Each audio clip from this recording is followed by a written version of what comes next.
I ran into the house and slammed the door behind me. Looking around frantically, I called for my parents. At that moment, I became about 4 years old again. My fear congealed in my guts when I realized they weren't home.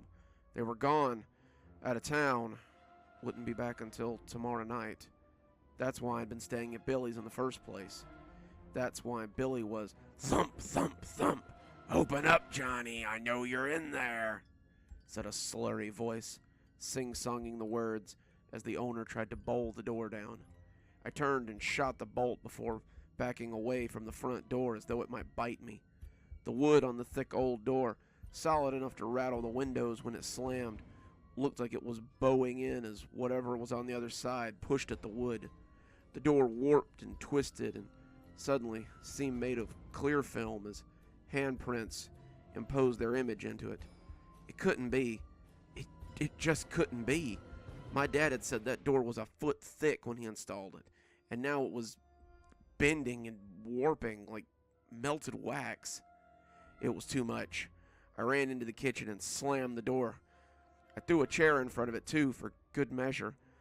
After I was certain that I had jammed it in there good, I backed away slowly with wide, staring eyes.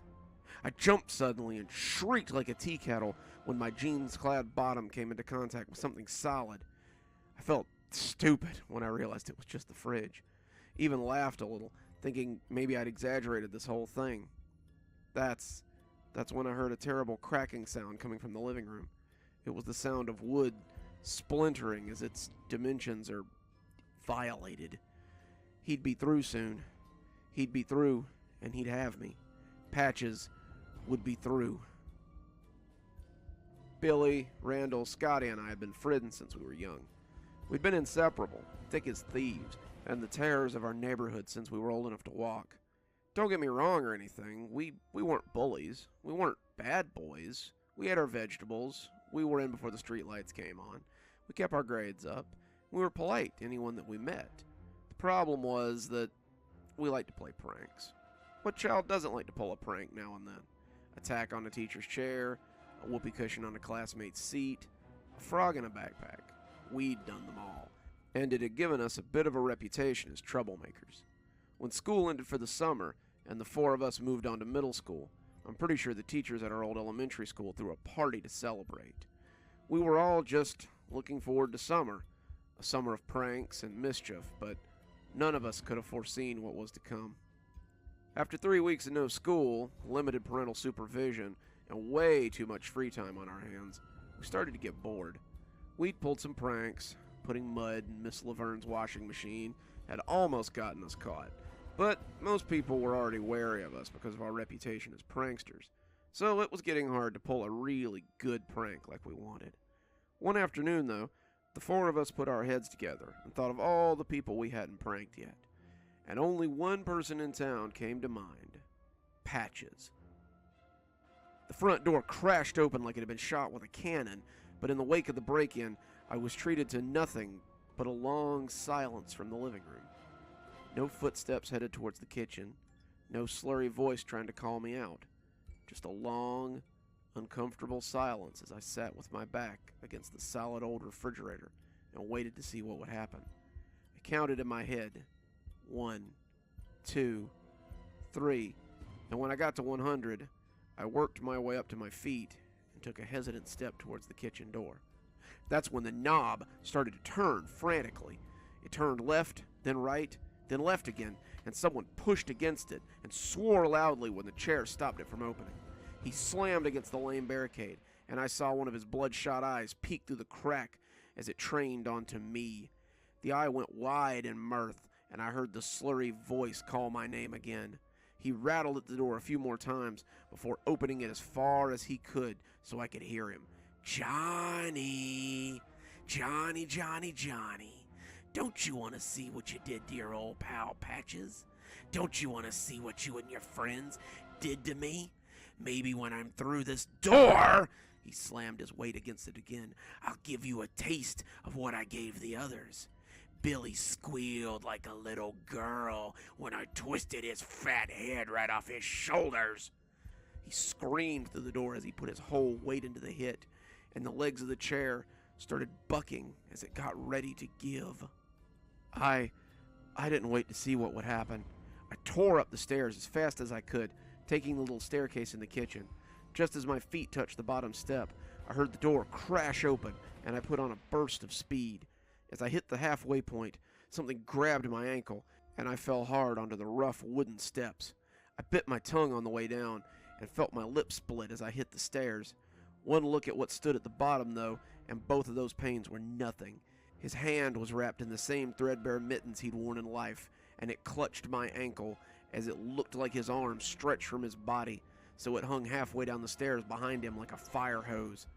Patches stood at the bottom of the stairs, dressed in his soiled, cast-off clothes, and grinned his gap-toothed smile, which had become decidedly moldy in death.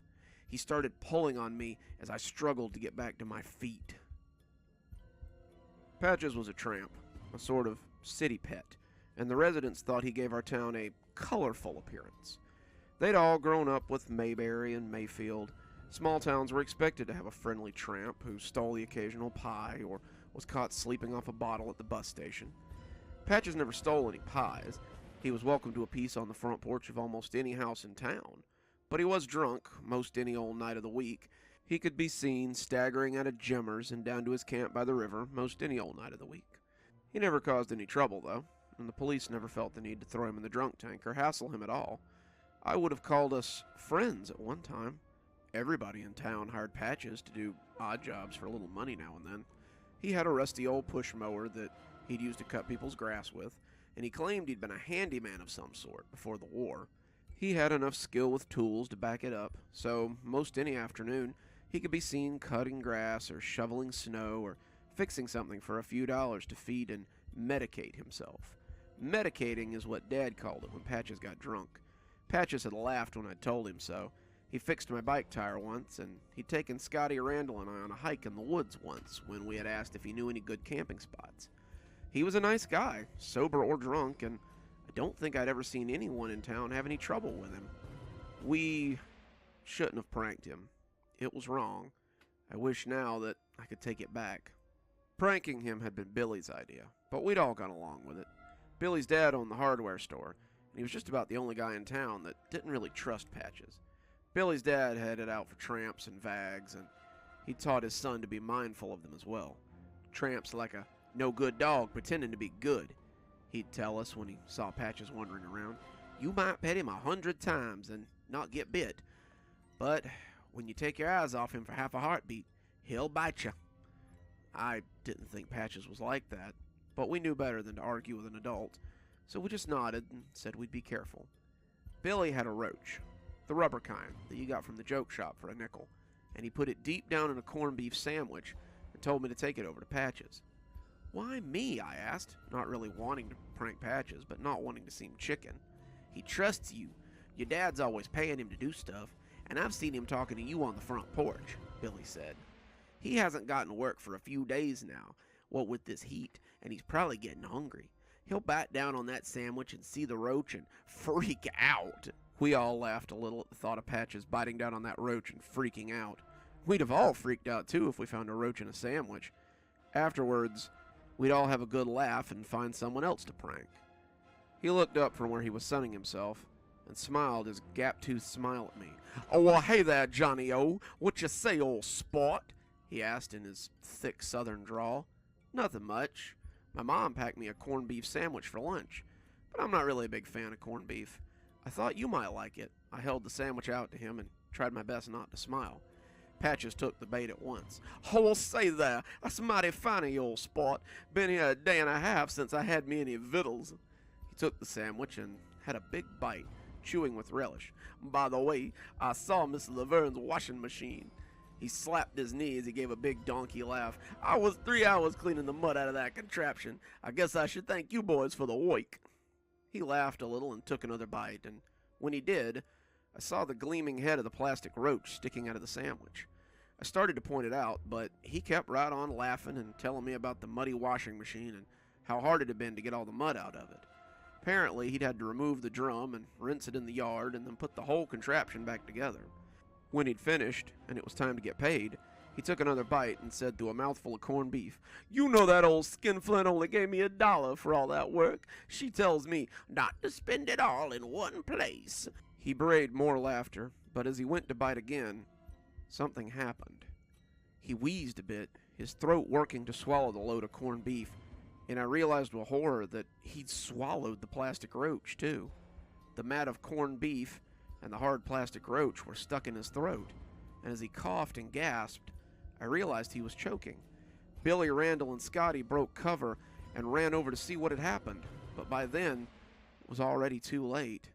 He had melted to his knees in the dirt, coughing his life out as the wad of half-chewed food hung like plaster in his throat. All the backslapping in the world wouldn't do anything for him. We sent Scotty and Randall to call an ambulance, but Patches was dead before they even left the riverside. His face was a dark purple color at the end as he clawed at his throat. Billy and I clapped him on the back again and again, but we might as well have been slapping a tree trunk. If you've never seen a man choke to death, then you may not know what it looks like, but I'm here to tell you that it's not as clean as it looks on TV. Patches hacked and coughed, tried to bring it up, clawed at his throat until his skin bled, and then, finally, he gave both of us a final look and pitched over onto his face, a look of terror and confusion stamped there forever. The hand gripped my ankle, and I could feel his fingers trying to twist it through the shoe. Maybe he meant to break it. Maybe he just wanted to make me hurt bad enough to let go. Whatever his intention, I wasn't about to play along. I twisted my foot a little and let the sneaker slip off as it slapped back into his palm like a rubber band. Patches howled in rage, but I wasn't going to give him a chance to recover. I sprinted up the stairs and slammed my door closed behind me. I shot the lock and pushed the desk in front of the door as I thought about how best to escape. I needed to get out. I needed to escape, but I needed a plan before I went. I grabbed my backpack from the closet and threw some clothes into it, taking the $10 out of my desk I'd been saving for a new bike and putting it in my pocket. I stuffed my scout sleeping bag in as well. I felt a surge of joy for half a second when I remembered my old rifle my dad had used for hunting ducks in the fall, but that joy withered when I remembered that it was locked up in my dad's gun safe in the basement. I settled for a Swiss Army knife and a little fire starter kit that Randall had given me for my birthday, and took one last look around. Some baseball cards went in, maybe I could sell them, and a nice pocket watch my granddad had given me before I stopped and realized it was too quiet outside. Why wasn't he trying to get in? I put my hiking boots on and stuffed some socks into the bag before I slung it on and looked at the window. It would be a long drop to the ground, but I could hang off the kitchen roof and maybe not break my ankle if I was careful. My eyes flicked back to the door, and for a moment, I felt the urge to fling it open and confront my attacker head on. The suicidal urge passed quickly, though, and I crept over to the door and laid my ear against it instead, trying to hear what might be going on the other side. The bang from the other side made me jump back in fright, and Patches laughed his donkey bray. "Ha ha ha ha! Come out, Johnny! There's no escape now!"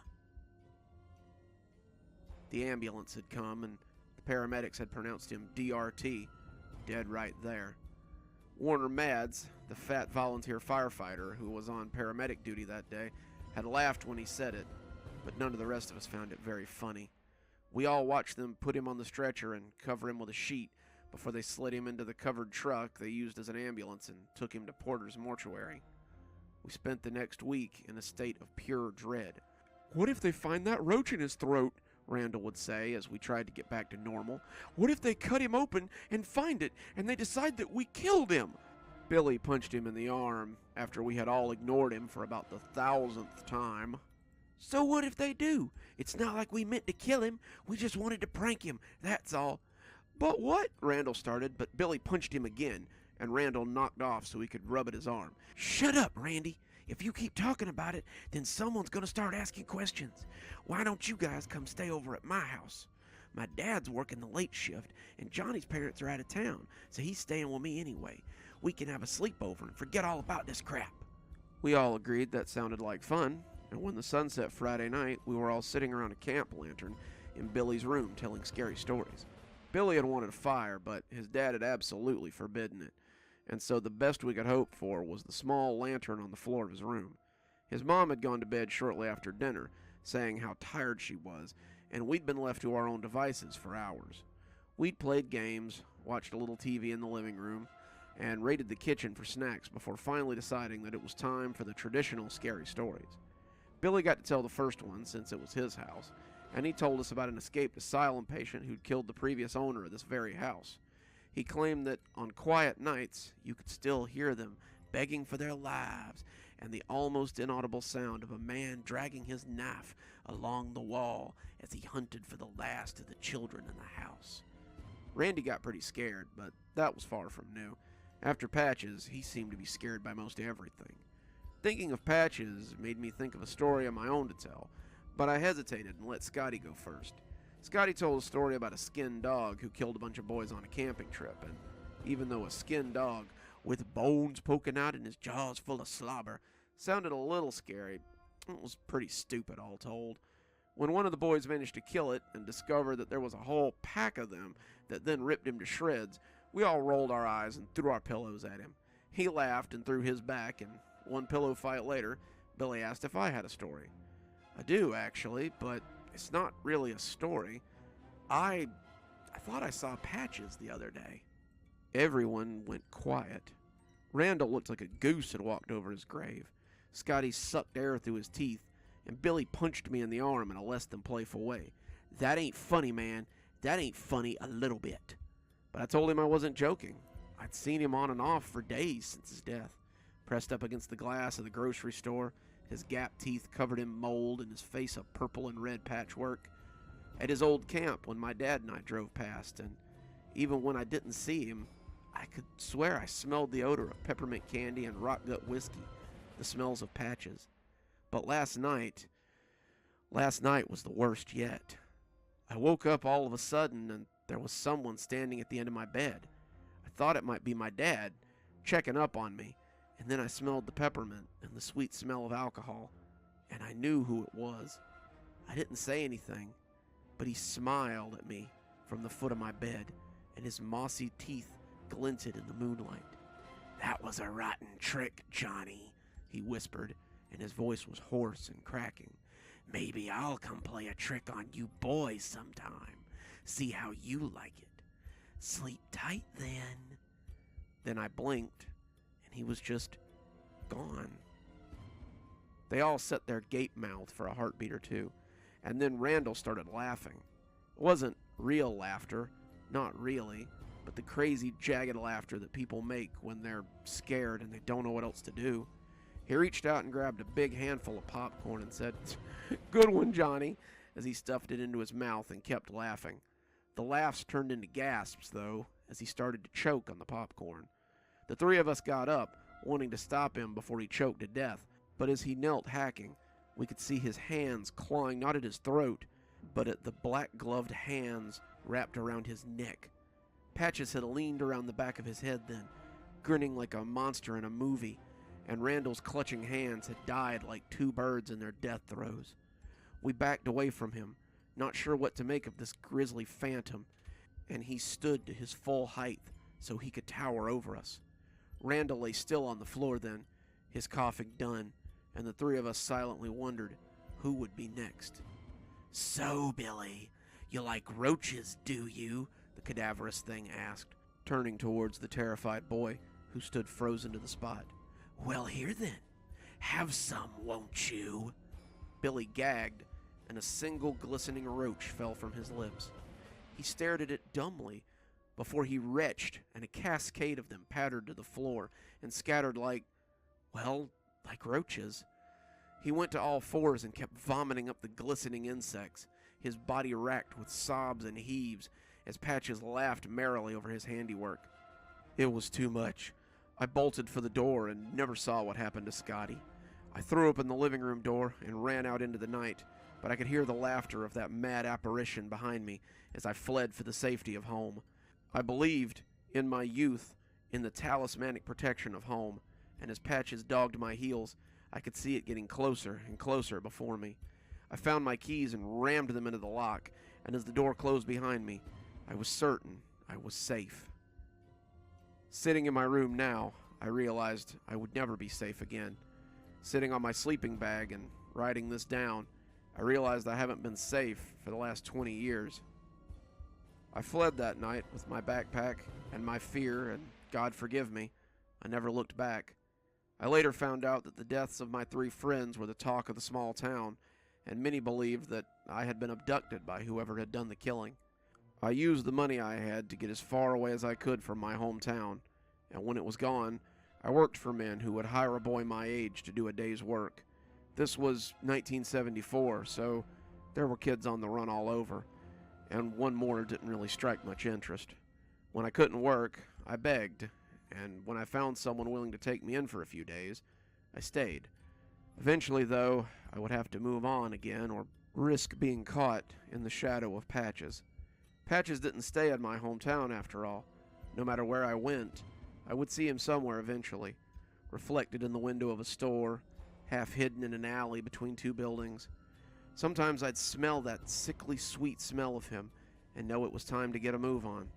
I took up the bottle early, and as I got older, came to realize that in my own sad way, I had become Patches.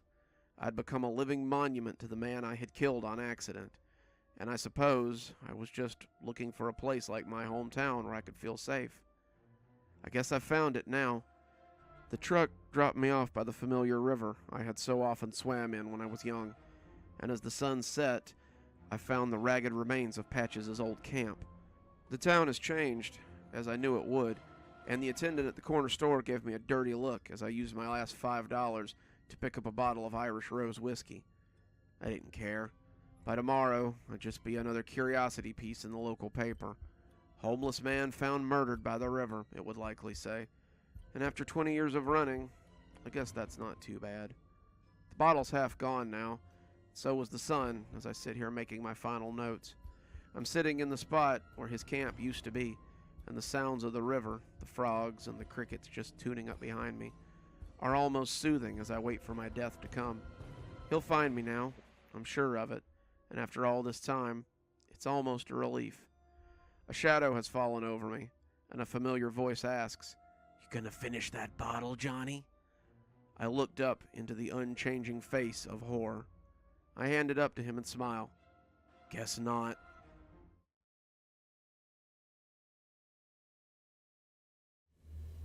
Have you ever had a dream, maybe a memory from your childhood, so vivid that it almost has to be real? I'm not sure if this actually happened or not, but I've dreamed about it for the last 2 weeks, and I'm terrified that it will never stop. Whenever I close my eyes, it begins again, and each time, it's more vivid than the last. This isn't normal for me. Most days I couldn't tell you what I had for breakfast this morning, much less every detail of the dreams I had last night. But I can tell you every single detail of this event as though it happened just a second ago. It's the most terrifying thing that I've ever seen in my 30 years of life. And if it doesn't stop soon, I don't know what I'll do. I was 8 years old when I knew what terror really was. Miss Winkler was teaching us math, her blackboard covered in numbers and mathematical symbols, when my hand came up, my chubby fingers tickling the sky in anticipation. She'd been trying to engage us for about 45 minutes, enticing slivers of answers out of kids who'd rather be playing outside or pretending to be Power Rangers. When my hand came up, she looked so hopeful. Maybe she thought she had finally reached a student, perhaps. Maybe she thought she'd finally had a breakthrough, and a student would begin to return her answers to her. When she called on me, I can still see the hopeful smile that stretched her painted lips as she said my name with great expectation. Unfortunately, I was about to break her heart. "Can I go to the bathroom, Miss Winkler?" I asked in my high, innocent voice. Her face fell, and as an adult, I can understand that disappointment. "Yes, take the Hallpass when you go." The Hallpass was a ruler with the word Hallpass written on it in magic marker. It was smudged from many dirty hands, and as I took it up and left the room, my adult mind wondered how many other hands had touched it over the years. As a kid, all I had wondered about was whether or not I could use it as a convincing lightsaber. I suppose kids do have different priorities, don't they? I swished and buzzed it all the way to the bathroom, and as I came up to the squat little building, I felt nothing besides a need to pee. The brick building was large enough to hold 2 bathrooms, a boys' and a girls', and 4 students comfortably inside each. I remember it being cold and damp in the winter, but I thought it would be mercifully cool on this blistering summer day. As I pushed the door open, I felt cold air ruffle my hair. Today, though, something didn't feel quite right about this place. The darkness was oppressive, pervasive, and even as a child I could feel that something was different. I reached inside and groped for the light switch. My hand slid over the slimy walls but found nothing. I knew there should be a light switch here, but as I scrambled my hand over the moist tiles, I became more and more aware of how badly I needed to pee. I finally decided to just go use the stall in the dark, the dingy windows letting in enough light that I wouldn't be in complete darkness. The door swung shut behind me. I felt the air pull it closed very hard, and the sound echoed off the bathroom walls. The dingy windows showed me 2 urinals and 2 walled-off toilet stalls. I went into one of the stalls, always feeling more comfortable sitting down to use the bathroom, and got comfortable as my bladder began to empty itself. As I started to do my business, I became aware of the strange noise from the stall next to me. The stalls were made of concrete blocks, painted glossy white, but they were not entirely built into the floor. There was a small opening at the bottom, about a foot high, where you could see into the stall next door. As I sat in the greasy semi-light, I heard the sound like mud dripping onto the floor. Every 5 seconds, it would glop, glop, glop onto the floor. Underneath the sound was another, softer, wetter, heavy breathing that was so low it was almost inaudible. I had finished using the bathroom by this point, but the sound mesmerized me. I had never heard anything like it, and I was fascinated and terrified to see what made a sound like that. Slowly I bent down so I could look under the wall, too afraid to simply go open the stall and see what was in there. As my knees bent to the cold concrete and my hands splayed over the rough floor, I brought my eyes down to peek and saw something that I will never forget. If it was dingy dark in my stall, then it was nearly pitch black in the other. As my eyes adjusted, I could see something on the other side that looked like nothing so much as rippling mud or swaying pudding. It was a mass, a wiggling mass of something that nearly blocked out the entire opening. As I watched, it rippled and shook endlessly as the sound of wet, labored breathing only got louder. Before long, it was more than background noise. It covered the dripping gloop with its damp and difficult chorus. I couldn't look away. I couldn't drag myself away from it until something round and angry floated through the muck and seemed to see me seeing it. It was an eye. I was up in a heartbeat, legs drawn up to my chest as I sat on the toilet and clutched myself. I held the ruler to my chest like a makeshift weapon and tried to silence my growing terror as the breathing became growly and agitated. The door burst open on the other stall, and I thanked my lucky stars that I had remembered to lock the door to my own cubicle before starting my business. Whatever was on the other side banged against the door. It sounded like waves crashing against a levee, and all I could do was cower and try not to scream, worried it might excite the creature and push it to further violence. It slammed in again and again, and as it did, I almost thought I could feel flecks of whatever it was made of slapping off and splatting on the ceiling and floor. It battered the door mercilessly, and to my horror, I could see the simple slide lock joggling and shuddering under every blow. The sound it made was like a mudslide, like mud pushing its way through a hallway during a flood, and I just knew that any minute it would break the door and cover me. Then it stopped.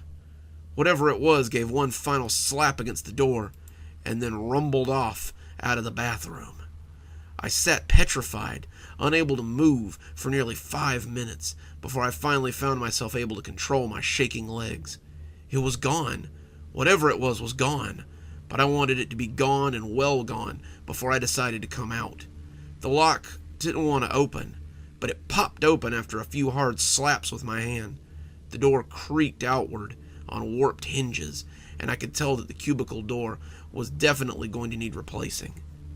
As I turned to look at it, I could see several dark stains on the outside where something had slammed its soupy body into it again and again. Something dripped onto my shoulder, and my scream peeled off the walls like a startled bird. I scuttled back on crab legs. My knees had buckled, and I watched as something thick and muddy dripped off the ceiling and fell onto the cracked tile. I looked up to see a dozen or more little stalagmites, or maybe they were stalactites, hanging from the ceiling. They oozed and threatened to fall, their creation having taken place very recently. At that moment, all I wanted to do was get out, to escape, but I should have known that it wouldn't be that easy. When I pushed the door open, it didn't swing out onto the yellowing grass of my school sports field, but onto a shadowy hellscape of swirling lights and acrid smells. My child's mind didn't understand everything, didn't even understand some of the things, but it did understand that there were many moving mountains out there that made the one in the bathroom look like an anthill. The smaller ones congregated around towering fires, the dusty brown earth scraped shiny by their passing, and around them seemed to grind mountains that towered up into the greasy sky. Their tops were illuminated by infrequent forks of lightning. I could see towering rock sentinels made of ever-flowing viscous earth.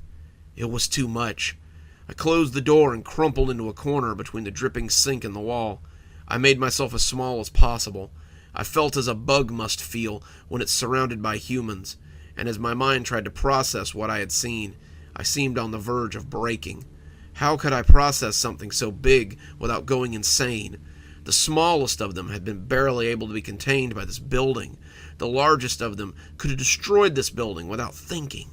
My mind could not fathom the sheer size of them, the knowledge of these moving mountains, so I did the only thing I could to keep myself from going insane. I put myself to sleep. The janitor found me there, and when he touched my shoulder, he said I fought and screamed like a cornered animal. He didn't mind, though. He was glad he had found me.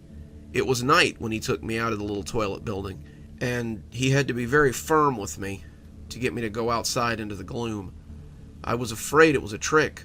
The dark reminded me of the greasy blackness of that place, and it wasn't until my mother saw us coming out and ran to me that I knew I was back where I belonged. They took me to the principal's office. My dad, my teacher, the principal, the police officers, they were all waiting there for me. My dad hugged me, folding me into his warm embrace, and my teachers and principals asked me where I had been. When the janitor said he had found me in the toilet, my teacher seemed confused, and the police seemed aggravated. "You said you searched the entire school," said the principal, not just to my teacher, but also to the police officers. "We did. We even brought the dogs in. There's no way that kid's been in the bathroom for 2 days. My face must have shown how confused I was as I tried my best to follow the explanation. They told me I'd been missing for 2 days.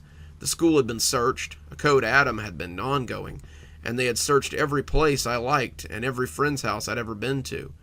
I tried to tell them about the monsters, about the weird world full of giant things, but they just shook their heads and said I must have been hiding this whole time.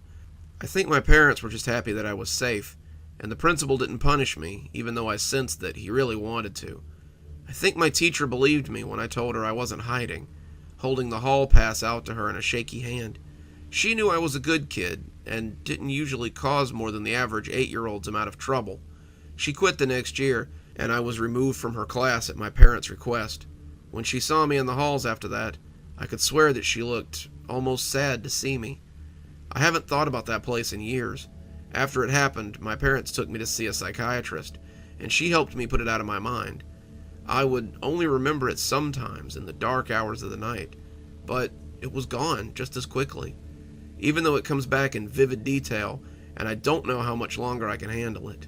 I see the mountains moving as I stand in the doorway of that bathroom. I know that they will end me if they see me.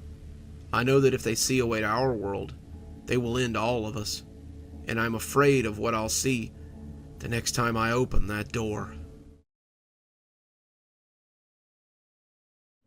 I'm standing on the International Space Station's revolving deck as I write this to no one in particular. Every 30 seconds, it rotates around so you can see the Earth as it hangs in space.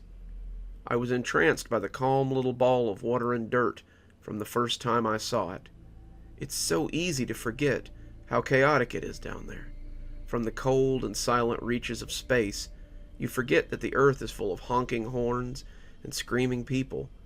It's so easy to forget that terror exists in places other than Earth. I was honored, thrilled even, when they told me I had been selected to reside on the International Space Station. I'd been dreaming of space since I was a little kid. Like many kids my age, I had decided that I wanted to be an astronaut. Unlike many kids my age, though, I meant it. Every class, every grade, every extracurricular, and every internship had been tailored to get me to this point in my life. Every move I had ever made had brought me to this point, standing on the rotating viewing platform so I can watch the Earth circle around. At least, I could until about 8 hours ago. I awoke at 6 a.m., International Space Station time, as I do every day. I took my morning shower, made my first cup of coffee of the day, and walked into my kitchenette to make my breakfast. Then I took my breakfast to the rotating platform so I could eat it as I watched the Earth roll lazily by. But when I came to the platform that morning, I was in for a surprise. As I glanced out of the thick glass window, I was greeted with nothing. I could see a few satellites drifting lazily through the inky vortex. I could see the usual collection of debris just waiting to burn up in Earth's atmosphere. I could see the stars as they twinkled in the darkness of space. I could see the other planets as they winked further from the station. What I could not see was Earth. I can still see my broken coffee cup as it spreads its liquid across the floor. My overturned bowl of oatmeal is sitting near it. I'm standing not 10 feet away from the place I stood when I discovered there was no Earth. As I sit writing, I can hear the sounds of chaos that have invaded my once peaceful haven. The crew is going mad, running rampant with panic. They now know what it must feel like to be a newborn who's been clipped from his umbilicus. Hal laughed when I told him what I had seen. Hal is the communications officer for the station, and he thought I was joking with him. When it became clear that I wasn't joking, he tried to hail the command center in California, just to put my mind at ease. They would pick up, and I would see that the whole thing was just a big misunderstanding. When they didn't answer, he seemed unsure, but not alarmed. "That's just interference. I'll try the center in Florida," he said with a little laugh. No answer. He tried to hail system control in 5 different countries. No answer.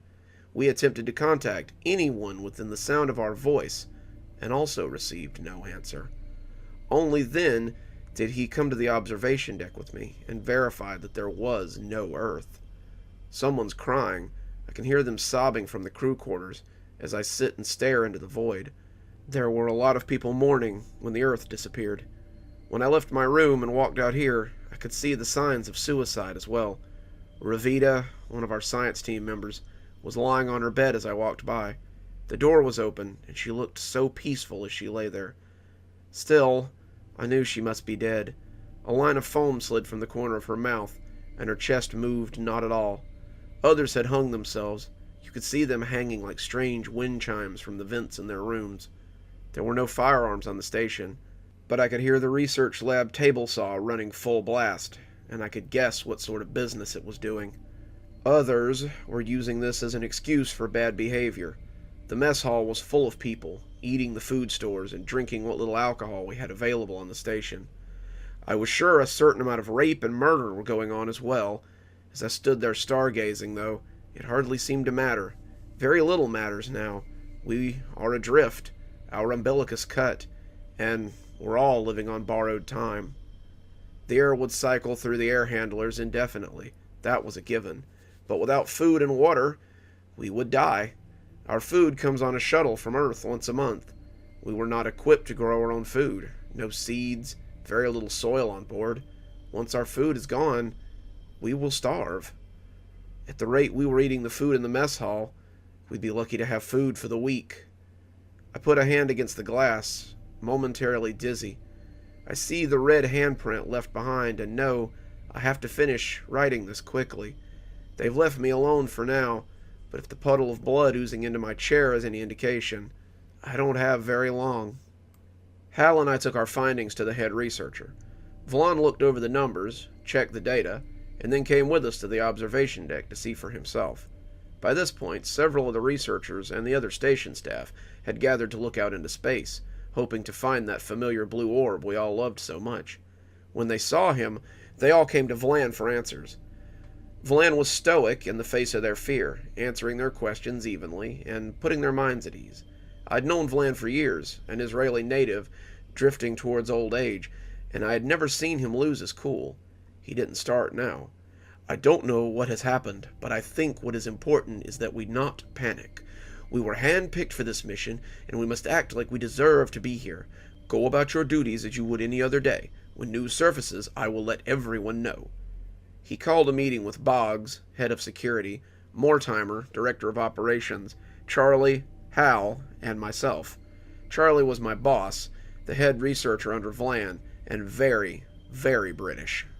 I believe the most important thing here is to maintain order. We have around 100 people on board, men and women, and if anarchy breaks out, then we may never over this. Over this? Mortimer asked skeptically. Pull your head out of your ass, Charles. The Earth is gone. We don't know that, Charles stated, wiping his bald head with a handkerchief.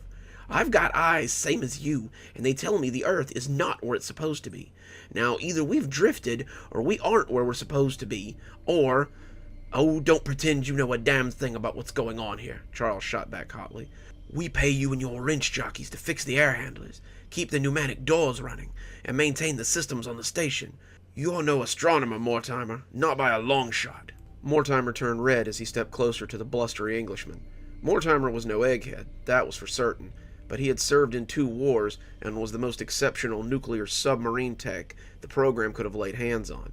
He was also a bristling mass of service tattoos and sculpted muscle. I had seen him working out in the gym, giving the heavy bag a run for its money daily.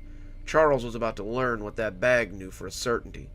Just because I didn't go to some fancy university doesn't mean I'm country dumb, you little insect. Gentlemen, please, Vlan shouted, bringing the 2 back to their senses. We have a problem, and your fighting is not helping. We have not drifted. Our telemetry tells us that we are occupying the same position in space that we've been holding since the beginning. We have not moved, unless our telemetry is wrong. It's not, Charles said smugly. Then something has happened to the Earth. It's our job to keep the peace, Mortimer. Tell your people to go about their tasks as they would. Boggs, tell your security staff to maintain order and not get too excited. I don't want public hangings, but I do want to see malcontents going to the brig. Charles, keep your people on task and keep their minds occupied. Maybe you could push forward our agricultural programs for the time being. Food may become a priority. Dismissed. He may have dismissed them, but their animosity remained. For the next few hours, tensions slowly built between the science team and the maintenance team. Mortimer could be seen talking to his crew, casting dark looks at anyone from the science team that got too close. The talk was loud and angry, and many of Boggs' security crew would also be seen in these discussions.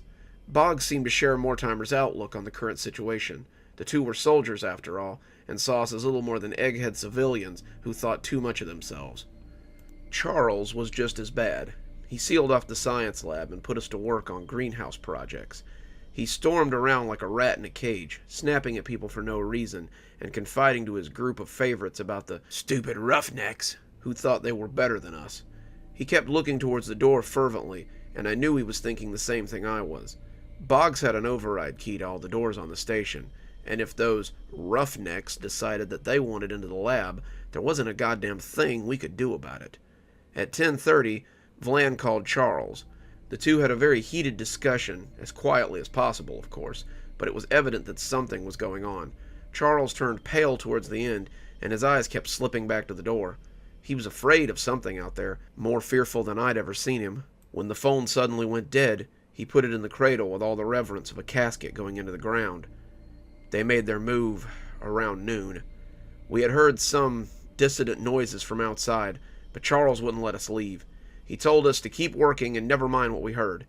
The missing members were not commented on. They had never shown up this morning, but we all just kept doing our best. As the noises came closer, I saw many of the scientists looking anxiously at the door. We all glanced over when it opened, and our fear was realized.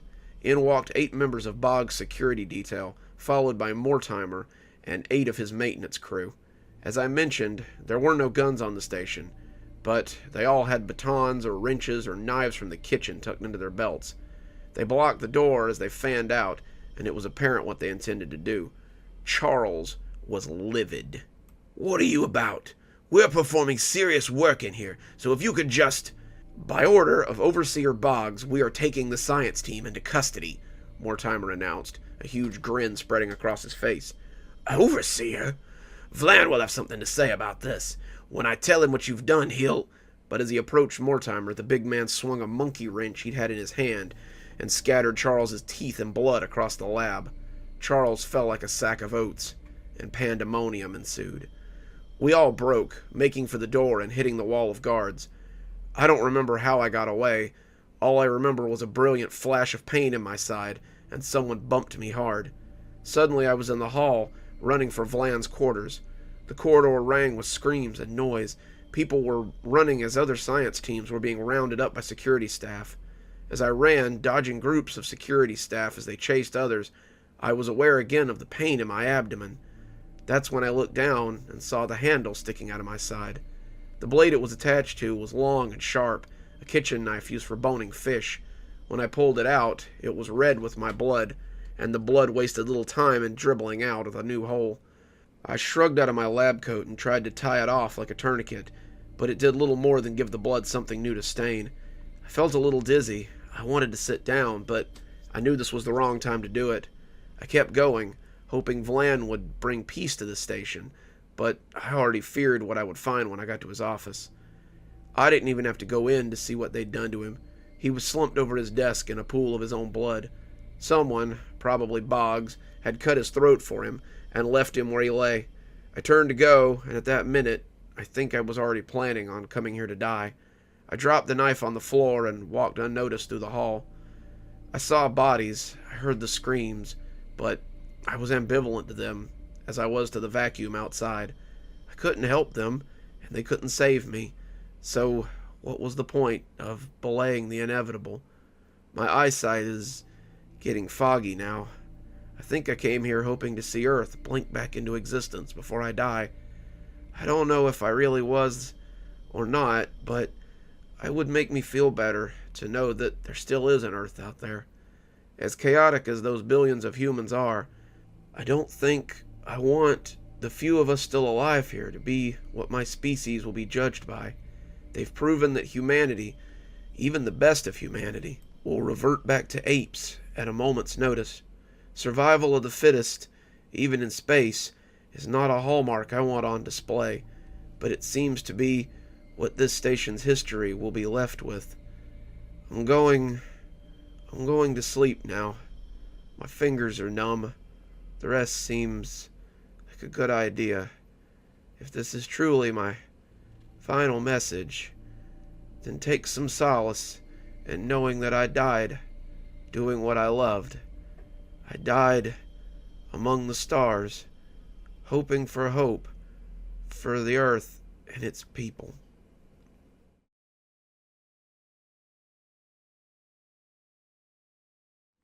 I've been living rough for about a year now.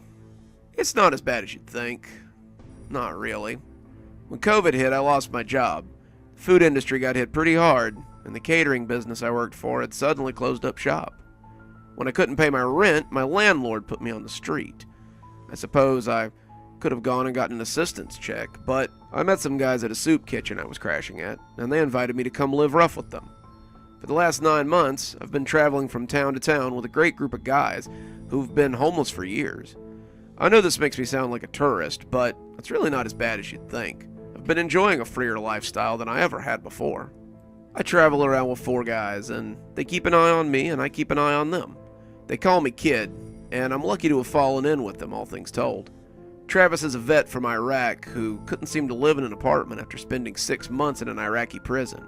He's a rough guy, but very protective of his squad, which I guess is us now. Conley is more like a classic tramp. He's old enough to be my granddad and seems to get by mostly on panhandling.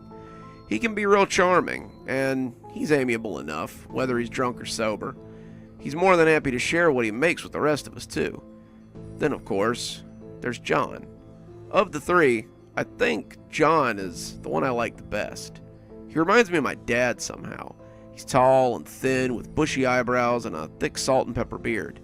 He works as a handyman sometimes to make money, and he seems more than content to keep a protective eye on all of us. Despite Conley being 15 years older than him, you can tell that he thinks of all of us as his kids. He was very protective of us, and I spent many nights around a campfire with the 3 of them.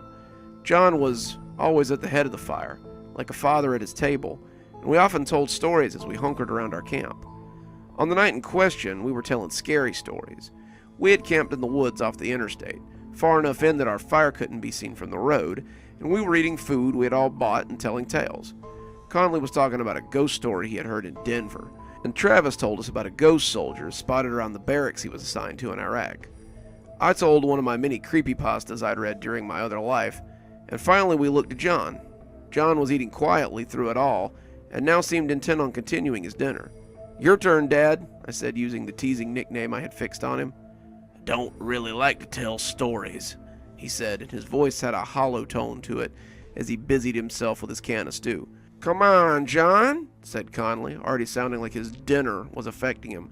"We all told a story. Now it's your turn." I was sitting next to John at his right hand, and I saw him darken a little as Conley prodded at him. "Easy, Conley. If John doesn't want to tell a story, then he doesn't have to." "Fine. You guys want a story? I got a story for you." John sounded a little mad, and Conley raised his hands in a placating way as he told him it was fine. "It's a great story. I think you'll love it. Gather up, kids. It's a real doozy."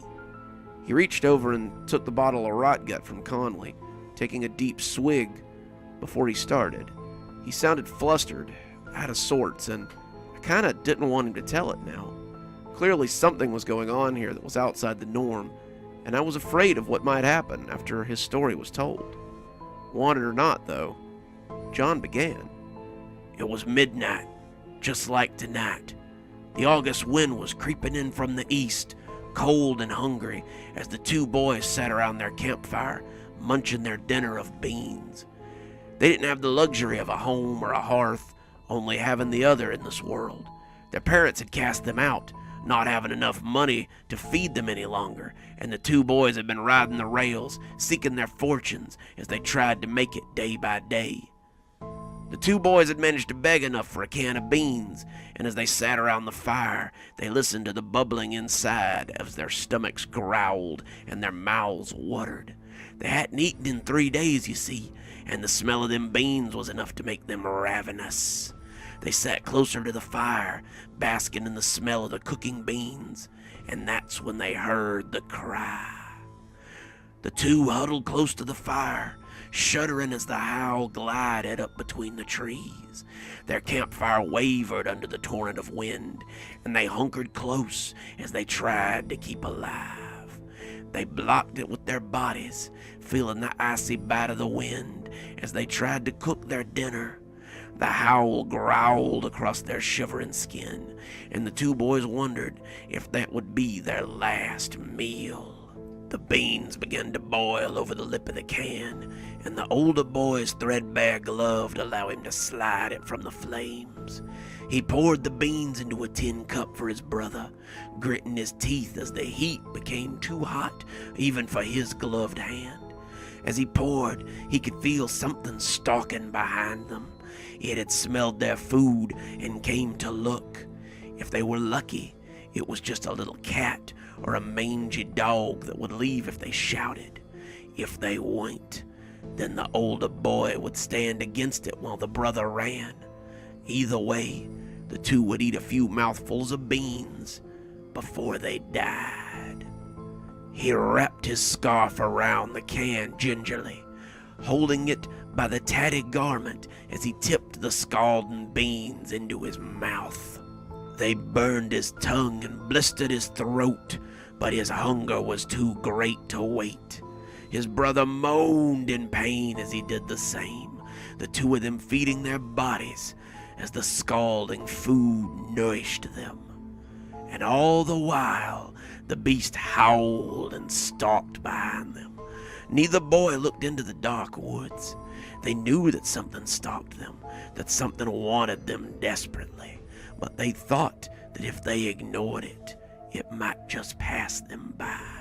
As it moved around them, the oldest could see that it was like a dog.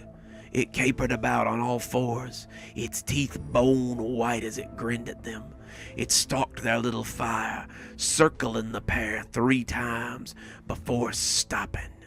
It stood between the two, its arrow-shaped head pushed in close. The two boys ate, trying to ignore it, not wanting to see it and hoping it would just go away.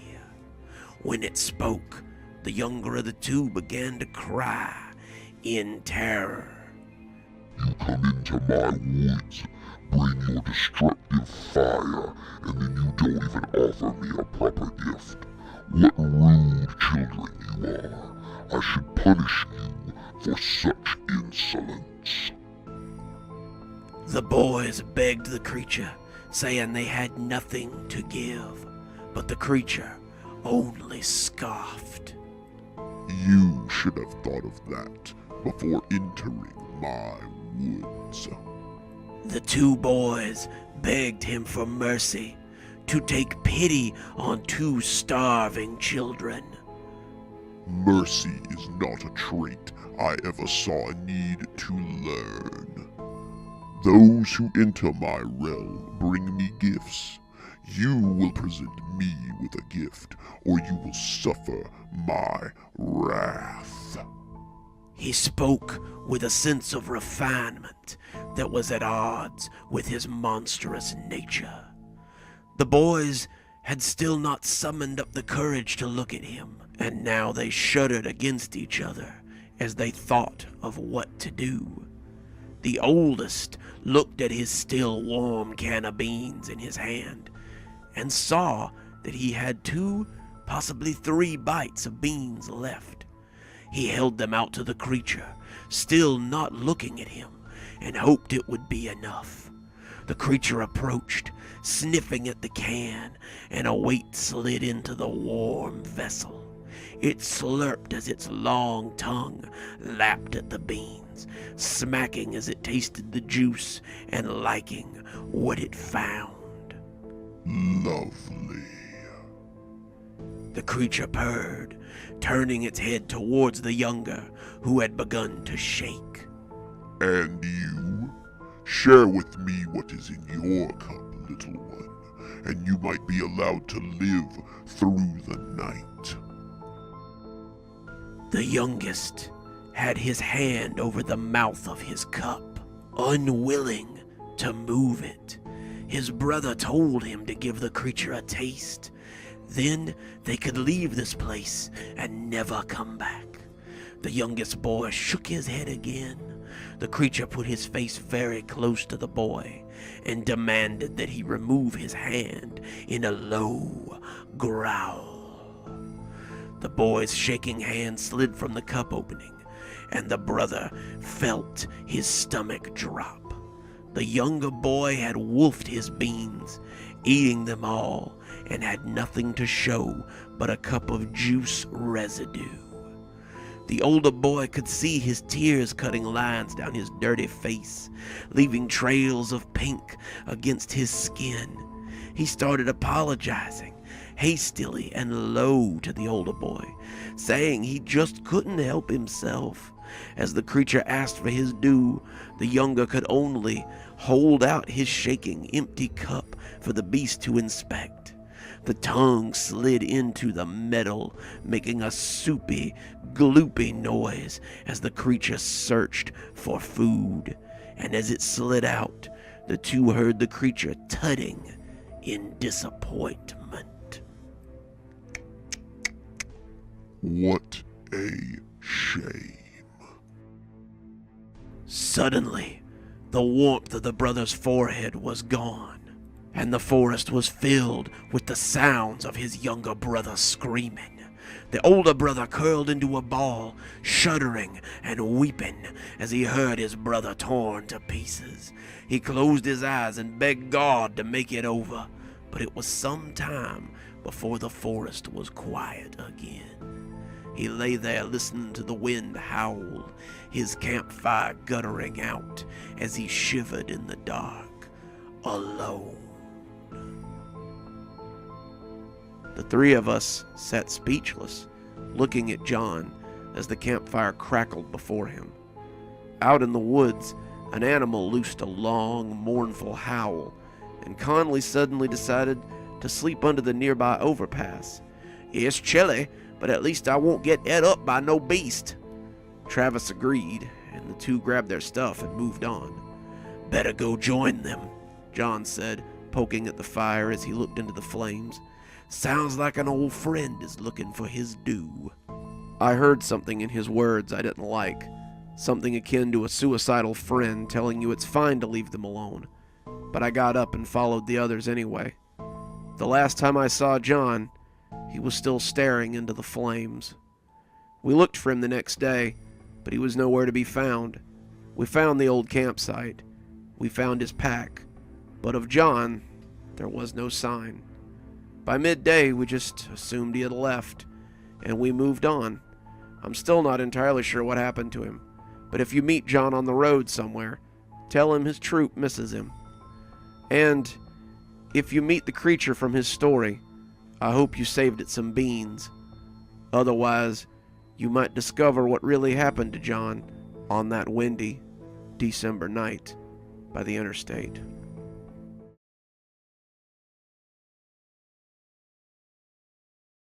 Hey, folks, and welcome to the show. It's ya dude, the unconquerable Wafflesaurus gamer. Today, I've got a real treat for you. As far as jobs go, flying free to Japan to edit footage was pretty good. I'd been the other half of my best friend's YouTube channel for nearly 2 years now, his dedicated editor and sometimes cameraman when the need arose. Travis, or Wafflesaurus Gamer, as he was known on YouTube, had a fairly popular Let's Play channel, in which he played everything from the shiniest new games to the oldest retro titles to the most ghastly train wrecks the internet has to offer. He had a modest fan base that seemed to like his Logan Paul-esque style, and the guests he had from time to time were entertaining enough to hold the attention of an 8 to 25-year-old demographic. 2 weeks ago, though, someone had sent him a weird one. The guy claimed to be from the outskirts of Japan, said he and his brother had gone to a game parlor with a reputation for obscure titles. They had gone to play a game that had been stirring up rumors in their little town, a game called Your Corner of Hell. The writer said very little was known about the game, but some kids in the village were supposed to have gone crazy or killed themselves because of the things they had seen in the game. The two had, of course, wanted to play this mysterious game. The owner had heard their request, money had changed hands, and the guy and his brother had been invited to the back of the arcade to play the game. The older brother had gone first. The room had a one-occupant rule, and the younger brother waited for a while his brother played for what seemed like hours. We went into the arcade at 10:30, just as they opened, but my brother didn't come out of that room until well past dark. The younger brother had sat for around an hour before boredom brought him back into the arcade. I spent several hours playing the machines, down to the lint in my pockets, and still he hadn't come out. As the sun went down, he heard a commotion near the front. The owner was carrying someone over his shoulder and shouting at the younger brother to get lost. The owner shoved him from behind, his meaty hand moving him easily. When the younger brother was on the sidewalk, the owner had tossed the thing that he'd been carrying onto the pavement and shuttered his shop up for the night. The thing he had been carrying turned out to be the boy's older brother. He was unconscious. The doctors say he's in some kind of coma and he may never recover. The owner denied that he'd ever even seen us, of course, and he has some kind of connections that keep the police from investigating him too closely. I know you play weird games, and I hate to bring you into something like this, but could you please go and try to find this game? The man at the parlor will let you in the back if you tell him Lilith sent you. Please, if you can find out what my brother saw, maybe they can help him.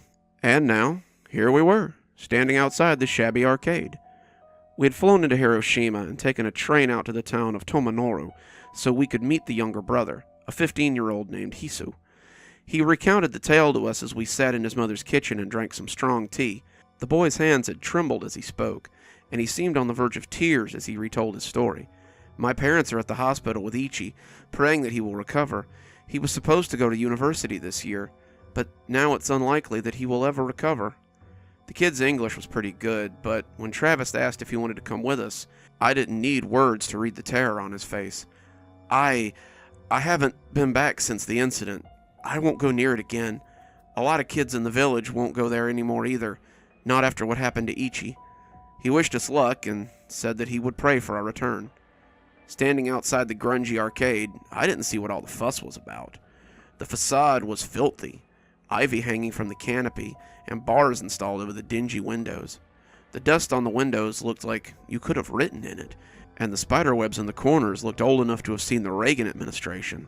The door was a black, gaping mouth with a roll-down shutter that would lock at night. As we stood, I could hear the beeps and plinks from inside, the familiar sounds of Pac-Man and Street Fighter, and the sounds were comforting somehow.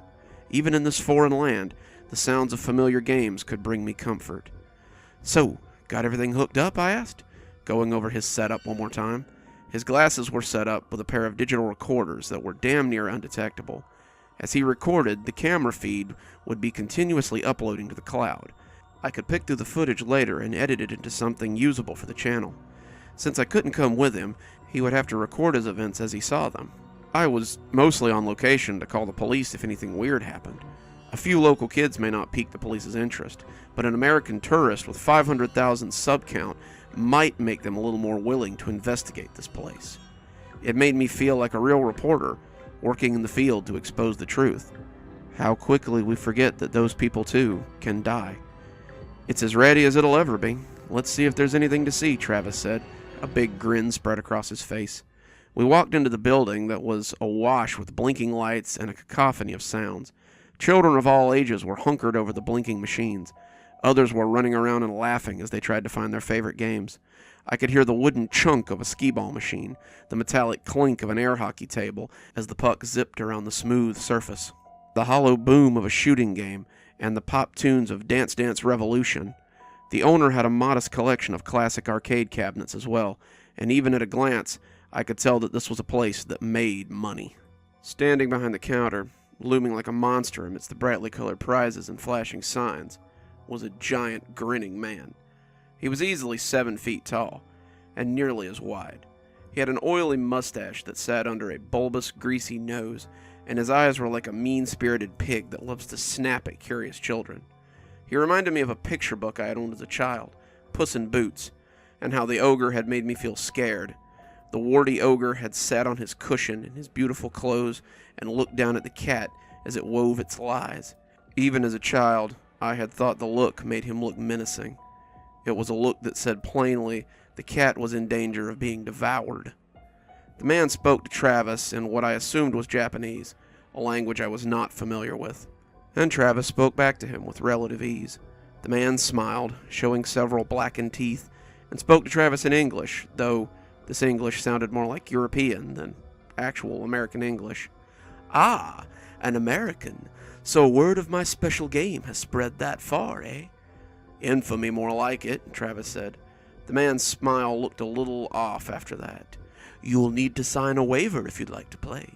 After the last incident, I really must protect myself from further accusations." Travis scanned the document, looking for traps, and I asked the owner about the game. "What is it that seems to be making your customers react so badly?" "Well, there are the usual rumors that surround the game.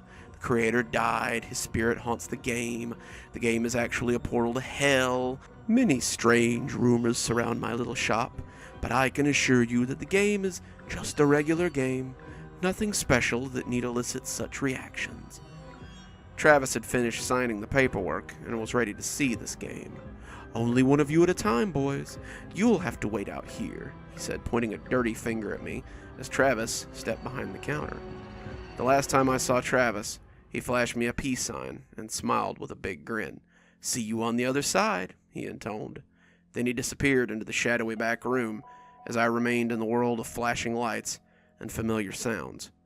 I turned away from the counter and found myself drawn by the brightly colored lights and the machine's electronic blare. I spent some time playing familiar games: Tekken, Marvel vs. Capcom, Time Crisis 2, House of the Dead. I took a spin at Initial D, a very intuitive racing game, and had my ass handed to me by a local kid at Street Fighter 2. These same kids then talked me into playing Dance Dance Revolution with them, and I had a blast as I tripped along to several of the fast and bubbly songs they picked. I lost track of time for a while, enjoying myself, enjoying the company of kids half my age who didn't speak a word of my language. When a shadow fell across us, though, their smiling faces curdled and they scattered like birds. I looked up from some unpronounceable game that hadn't made it to America and found the owner standing over me, 2 large men flanking him, He looked angry, his face wooden yet still smiling, and he told me to get my things and leave. I was shocked. Was he kicking me out? Had I violated some unknown rule? I had easily spent $50 in this place, and the idea that he was here to pull me out made no sense. I'm here with my friend, the one in the back. I'll leave when he finishes his... He's gone. He broke a costly machine and left out the back. Now I want you gone too, before I call the authorities. Wait, I stammered. Which way did he go? I'm a stranger here. I don't know any... But it seemed they weren't here to negotiate with me. The two large men had me under the arms in a heartbeat, and before I knew it, I was half drugged, half carried from the shop. They deposited me onto the sidewalk with a distinct lack of grace, and the owner stood in the doorway as I got up and stood with confusion. You and your friend are banned. Leave the premises before I call the authorities, he said, evenly, before slamming the shutter down in my face. That's how I came to be outside the dingy shop without Travis, half a world from home with no clue how to get back. I had no choice but to walk to the Hisawa residence. He was the only person I knew in Tamanoru, and without knowing how to speak the language, I was practically helpless. Hisawa spoke English, Hisawa knew the area, and Hisawa knew the people that lived in the village. Hopefully one of them could help me find Travis, and I could get him through whatever was going on so we could get home. Also, Hisawa had a computer, which I would need to find Travis. Travis had gone to the back wearing the glasses. The camera on those glasses had been uploading to the cloud for the past 5 hours. If I could link up with the cloud, I could watch the video he had uploaded and get some ideas of where he was going. That would allow me to find him and get us both back home. If only it had been that easy. Hisawa, it turned out, wasn't home. His house was locked up, and the lights inside were dark. He had probably gone to see his brother in the hospital, and as dusk began to set, I made my way back into town. I was looking for somewhere, anywhere with Wi-Fi, to access the videos on my phone. It wouldn't be as stable as accessing them from a dedicated connection, but if it helped me find Travis, I didn't care how I went about it. It was getting dark, and I started to worry that I wouldn't find him until morning. When the familiar arches of a McDonald's came into view, I breathed a sigh of relief. They had Wi-Fi, and after purchasing some food, I was pretty hungry after not eating all day, I plopped down in a booth near the back wall and made my way into the file program. The file was there, but the program had stopped updating about 20 minutes ago. That was weird, but if he had wandered off the signal range, it could be that the program couldn't get a connection anymore. I clicked on the file and got 6 hours worth of video. I gasped. Surely I hadn't been in the arcade that long. It didn't feel like I had been in there any time, but my stomach was empty, and I had been known to lose track of time when I was playing games. I ate as the file finished downloading. I had finished my food when a message popped up that the files were ready to view. The video began as we walked on the sidewalk. I heard myself asked if the equipment was working okay. We walked inside, spoke with the owner, and I could hear myself asking questions as Travis looked over the paperwork. He signed, followed the guy into the back, and turned suddenly to treat me to a last look at my worried face. "See you on the other side," he intoned, before turning back and walking into the dim back room. He walked past a line of overstuffed shelves to a hallway with several closed doors. Some of the doors had shadow lights beneath them, shadowy forms doing God knew what, but the man led him to a particular door and opened it with a key. Inside was a sit-down cabinet similar to the old joystick arcade games. The cabinet filled the room, and there was barely enough room to enter as Travis stepped inside. "When you're done, lock the door as you leave," the man said, his almost European tone still hanging over his voice, not like the angry one I had gotten as he threw me on the sidewalk. Then he closed the door, and Travis was alone with the softly glowing screen. The screen was large, 50 inches at least, and the words "Your Corner of Hell" pulsated across it. Travis looked for a coin slot and found none. He sat down and grasped the joystick, a single piece of plastic with no buttons or triggers. He looked around for a start button. Travis spoke to the audience, telling them that this was the game that had garnered all the hype, and he was going to see what all the fuss was about. He had just said something about not finding a start button when the screen emitted an odd static noise and bathed the room in a harsh white light. Travis snapped his eyes forward, and I had to shield my own eyes against the bright intrusion. Then the screen darkened, and Travis was staring at a bleak landscape of reds and blacks. He moved the joystick, the screen panning around, and it became apparent that he was in a cave. Travis praised the graphics, walking up to the wall and inspecting the textures. I had to admit, it was very impressive. The renderings were far beyond anything the cabinet or the screen should have been capable of. For a second, I could swear the pictures on the console were real-time. The cave walls were made of dark stone with veins of red that wound through them in arteries. The walls pulsated and moved oddly, and when he turned, there was a dim light coming from the end of the tunnel behind him. Shapes moved in that light, strangely proportioned shapes, and Travis seemed hesitant to go in that direction. After a few seconds of half-heartedly looking around, though, he discovered that this was the only route and moved his character down the tunnel. Kind of basic for a game with such well-defined graphics, but whatever, Travis grumbled as he moved up the pulsating tunnel, viewing the weird rocks around him. I heard him gasp when the tunnel roof gave way to the sky, and my own breath stuck in my throat at the sight. The sky was a deep red, the red of heart's blood, and as he took it all in, I could see bodies falling from it ceaselessly. They fell close, they fell far away, and the ones that fell close to the cave splattered on the ground with sickening realism. Travis jumped back, startled as the realistic gore splattered across the ground, and I heard him use a word that would have definitely got us demonetized if I wasn't going to edit it out later. I reached for my earbuds as a family lumbered past on their way to the bathroom, the squelching making my stomach flip over a little as it erupted again and again. I didn't want anyone to hear these sounds. Hell, I didn't want to listen to these sounds when it came right down to it.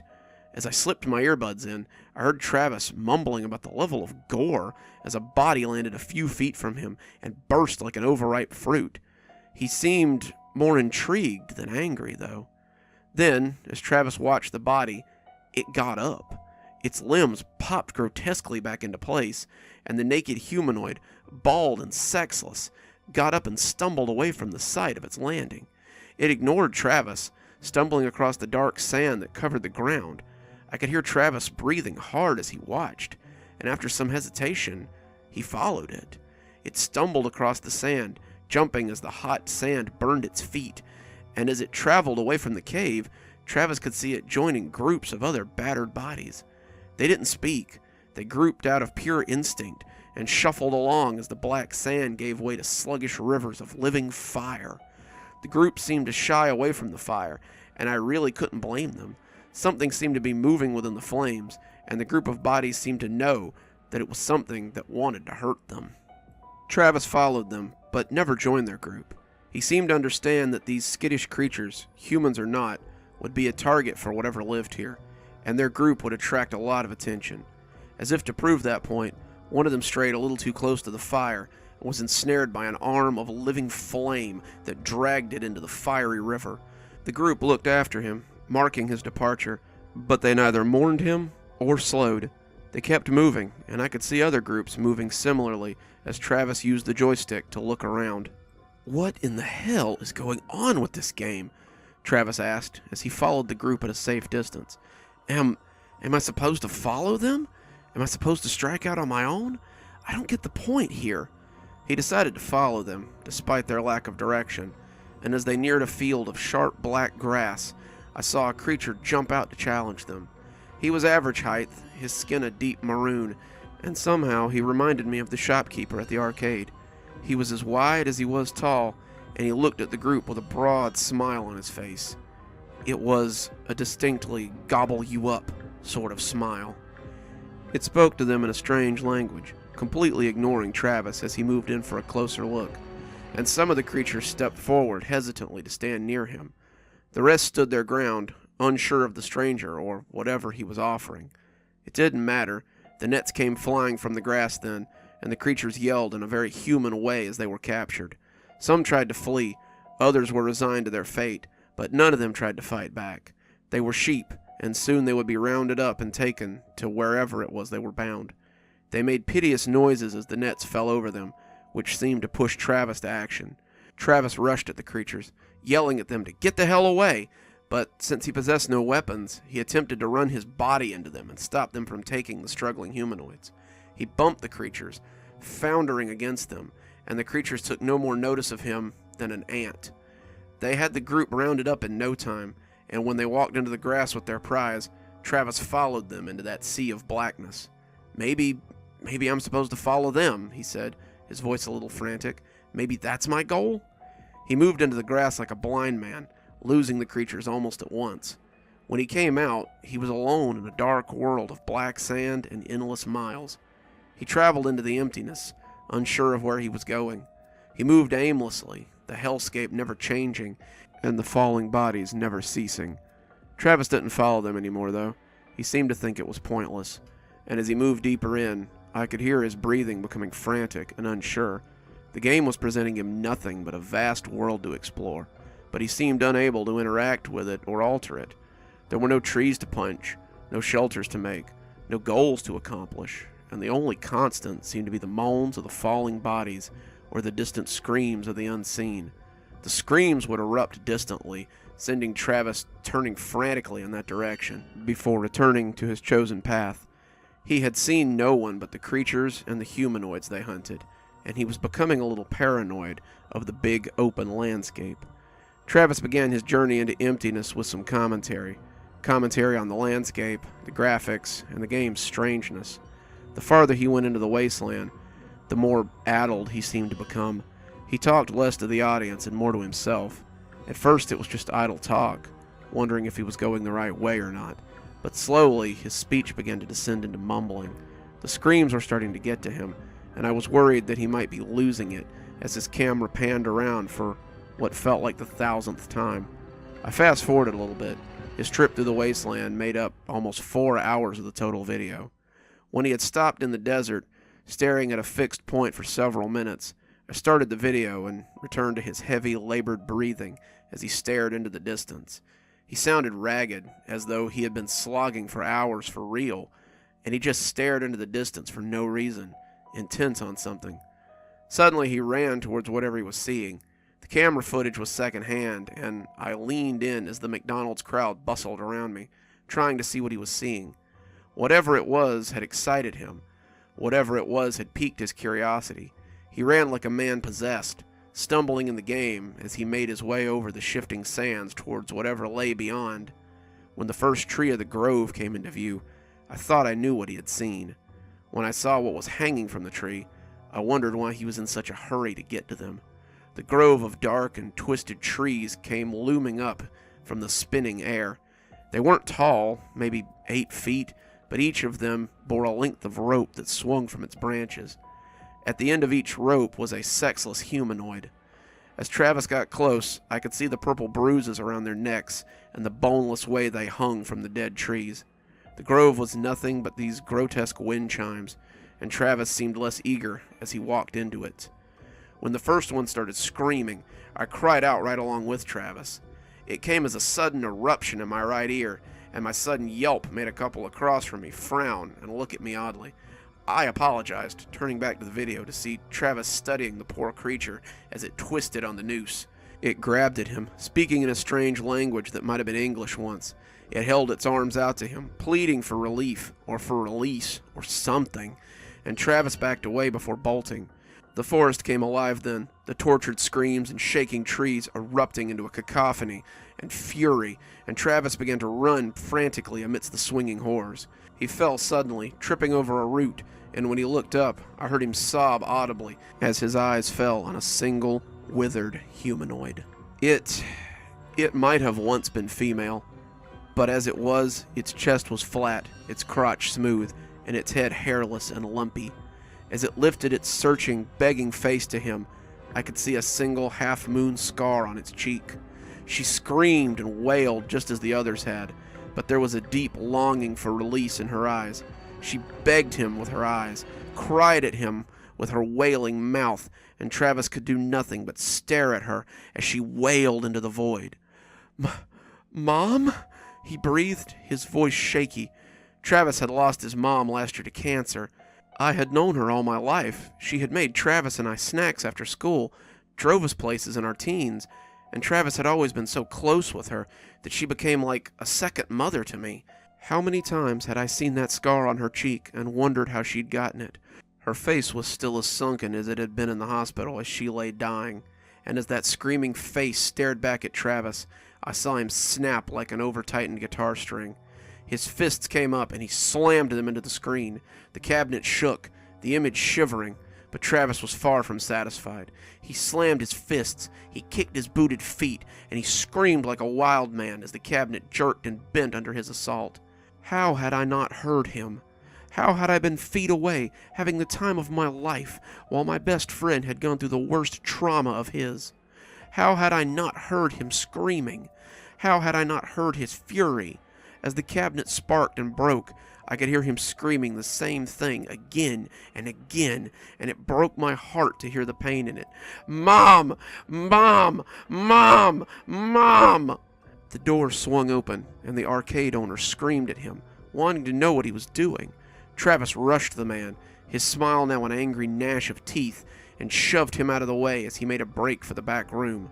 He turned to look at the store owner, and for just a moment, I could see the faces of those creatures that had captured the humanoids. His gnash of teeth looked like the beast's frozen grin, and I could almost hear Travis coming to the same conclusion. He bolted for the back door, and I saw him run out into the dingy alley. He looked around frantically, people on the street staring in mistrust, before taking a left turn and heading in the opposite direction we had come.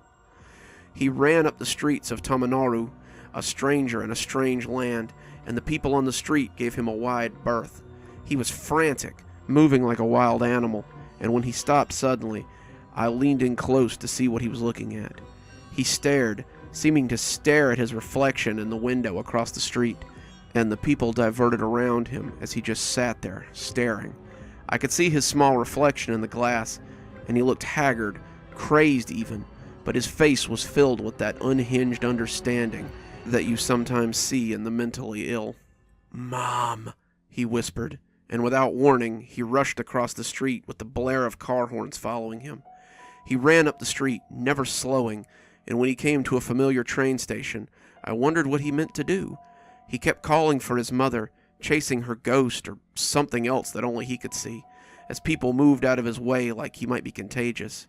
He ran through the platform, the rustic wooden benches looking spooky in the near dark, and the people in the loading area cried out as he jumped down onto the track. I wanted to turn away, fearing what would happen next, but I owed it to him to see his end. The train came rolling up, blowing its whistle. He ran towards it, shouting her name. "Mom! Mom!" The train whistle blared, and the people on the platform screamed, "Mom! Mom!" The train lights rolled in close, a blinding corona of light in the eyes of the camera. "Mom!" Everything went white, and then suddenly dark as the video ended. I sat back, stunned, unsure of what I had seen or what I should do. My best friend was dead, a victim of this game that I still don't understand. I watched it secondhand, so maybe it doesn't have the same effect on me, but that's little comfort in the face of my friend's violent departure from life. I have nothing now.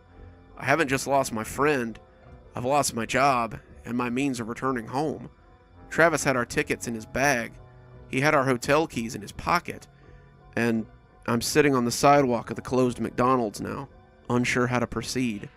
I don't know what Travis saw in his last minutes of life, but I pray it wasn't his shrieking mother that hung from the skeletal tree of that damned game. All I can do is tell my story and hope that some of you will have answers. All I can do is warn you not to play this game, as enticing as it may seem. Travis would want his death to mean something. He would want his sacrifice to be more than just another Let's Play or a creepypasta. I pray that if the land in that game is real, Travis didn't become one of those falling things that came from the sky. If there is a God, I pray that he took him somewhere better.